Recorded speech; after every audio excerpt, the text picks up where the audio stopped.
വിശുദ്ധ ഗ്രിഞ്ഞോൺ ദെ മോൺഫോർട്ട് ഒരു സംഭവം അദ്ദേഹത്തിന്റെ ജപമാലയെക്കുറിച്ചുള്ള ഗ്രന്ഥത്തിൽ രേഖപ്പെടുത്തുന്നു. ഒരിക്കൽ ഒരു ജപമാല ഭക്തൻ തസ്കര സംഘത്തിന്റെ കരങ്ങളിൽപ്പെട്ടു. തസ്കര സംഘം അദ്ദേഹത്തിന്റെ പണം തട്ടിയെടുത്തതിന് ശേഷം അദ്ദേഹത്തെ വധിക്കുവാൻ ഒരുങ്ങി.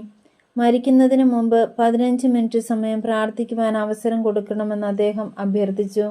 അവർ അനുവദിച്ചു.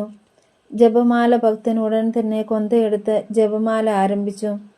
അയാൾ ജപമാല ജപിച്ചുകൊണ്ടിരുന്നപ്പോൾ സുന്ദരിയായ ഒരു സ്ത്രീ അയാളുടെ പക്കൽ വന്ന് ഒരു റോസാപുഷ്പം അയാളെ ധരിപ്പിക്കുന്നതായി തസ്കര സംഘ നേതാവ് കണ്ടു. അത് പരിശുദ്ധ കന്യക തന്നെയായിരുന്നു. തൽഫലമായി അവർ ആ യാത്രക്കാരനെ നിരുപാധികം വിട്ടയച്ചു. അയാളിൽ നിന്ന് അപഹരിച്ച പണവും തിരിച്ചു കൊടുത്തു. ഇതുപോലെ നാം എല്ലാ ദിവസവും ജപമാല ഭക്തിപൂർവ്വം ജപിക്കുമെങ്കിൽ ദിവ്യജനനിയുടെ പരിലാളന നമുക്ക് ലഭിക്കുമെന്നുള്ളത് നിസ്തർക്കമാണ്. പ്രത്യേകിച്ചും നാരകീയ ശത്രുവിൻ്റെ അഭിയോഗങ്ങളിൽ നിന്നും മറിയം നമ്മെ രക്ഷിക്കും.